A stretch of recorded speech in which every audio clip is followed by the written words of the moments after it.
မင်းဒီအလုပ်လုပ်တာဘယ်လောက်ကြာပြီလဲဝင်မကအနေရခက်စွာနဲ့ပြုံးလိုက်ပြီးဒီနှစ်မှပဲစလုပ်ဖြစ်တာပါ။ဒါနဲ့ဝင်မကလူအိမ်ကလှုပ်ဝက်ချက်တွေကိုသိပြီးအဲ့ဒီယူသွတ်နေတဲ့အမျိုးသမီးအကြောင်းကျွန်တော်ကိုပြောပြနိုင်မလားလို့ဆရာလေးကမုံလာဦးနေစားရတာကြိုက်တာလားဟုတ်တယ်။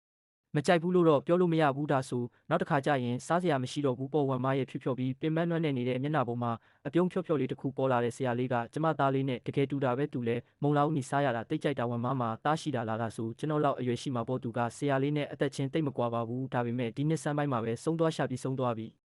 ဆိုတာမရှိတော့ဘူးလို့ပြောတာလားအကုန်ပြီးဆုံးသွားပါပြီညနေကျရင်ထွက်ပြေးဖို့အစီအစဉ်ကိုမြန်မြန်ဆွဲရမယ်ညကျရင်အဲ့ဒီမိန်းမနဲ့ထပ်ပြီးမပတ်သက်ချင်တော့ဘူးငါထွက်ပြေးရမယ်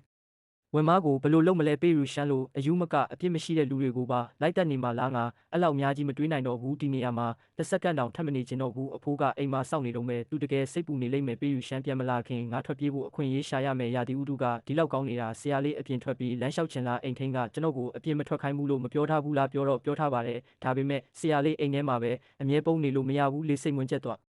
အားလိုက်မယ်ဒါမျိုးလဲရှိသေးတာပဲလားတာကပေးရူရှမ်းရဲ့အကြံစီဖြစ်နေမလားတမင်တက်တက်စီစဉ်ထားတာလားထားလိုက်ပါတော့ထွက်ပြေးဖို့ကပိုရေးကြည့်တယ်ဒါဆိုအိမ်ထိမရှိတဲ့အခွင့်အရေးကိုတုံးပြီးအပြင်ထွက်ရအောင်လူမိသွားရင်လဲကျွန်တော်ကပဲစွတ်ထွက်ချင်လို့ပြောလိုက်မယ်မင်းအပြစ်ပေးခံရမှာမဟုတ်ပါဘူးဟုတ်ပြီ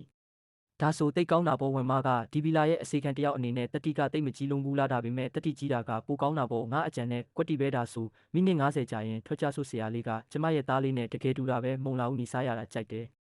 ပြုံးရတာကြိုက်တယ်ပြီးတော့ဒီလိုအရက်အမောင်မြင့်မြင့်ပိန်ပိန်လေးကျမကိုစကားပြောရင်လည်းအမြဲတမ်းပျော်ပျော်ရွှင်ရွှင်နဲ့ကျမအပေါ်ထက်ကိုသွားပြီးလိုအပ်တဲ့ပစ္စည်းတချို့ယူလိုက်အောင်မယ်ထွက်ပြေးမဲ့အစီအစဉ်ကခေါင်းထဲမှာပုံပေါ်လာပြီးကျန်းရှိတပမကြီးအဲ့ဒီလူကဝန်ခံလိုက်ပါပြီးလောက်ကြံခိုင်းတာကဒုတိယကတော့ရန်ရာဝှေ့ရဲ့လက်ချက်ပါတီလူကိုဥက္ကဋ္ဌလူစီပို့ပေးရမလားဥက္ကဋ္ဌလူကကျမအမေခြံထားခဲ့တဲ့သမီးအပေါ်ဘလို့လှုပ်စိတ်ပူမှလဲနောက်ဆုံးတော့သူကအမေကိုတစ္ဆာဖောက်ခဲ့တယ်လားကျမအသက်ခံရရင်တော့သူဂယုဆိုင်မှာမဟုတ်ဘူးမမကြီးပြန်ရောက်ရင်ကျမကိုပါကို၃ချိန်အဖြစ်ပေးပါမယ်ငါကဘာလို့ဒီလောက်တုံးရတာလဲဥက္ကဋ္ဌလူကမမကြီးကိုတကယ်တန်ဖိုးထားရင်လူရှိစေဝါလုပ်ငန်းကိုမမကြီးလက်ထဲဘာလို့အပ်မလဲလူရှိရဲ့လက်အောက်ခံကုမ္ပဏီခွဲတွေအားလုံးထဲမှာလူရှိစေဝါလုပ်ငန်းရဲ့နှစ်စဉ်ဝင်ငွေကအနည်းဆုံးပဲနှစ်ပေါင်းရချီတွေးချောင်းစည်းတိုက်ပွဲတွေကြားကတိစောက်ထားတဲ့မိသားစုကြီးကစေဝါလုပ်ငန်းဘက်မှာဘာအခြေခံရှိမှလဲရပြီမင်းလဲကြသွားရင်ငါအတွက်ဘသူအလုပ်လုပ်ပြီးတော့မှလဲမမကြီးကဒီအချက်လက်တွေကိုမြင်ပြီးနောက်ဒေါသမထွက်ဖို့မျှ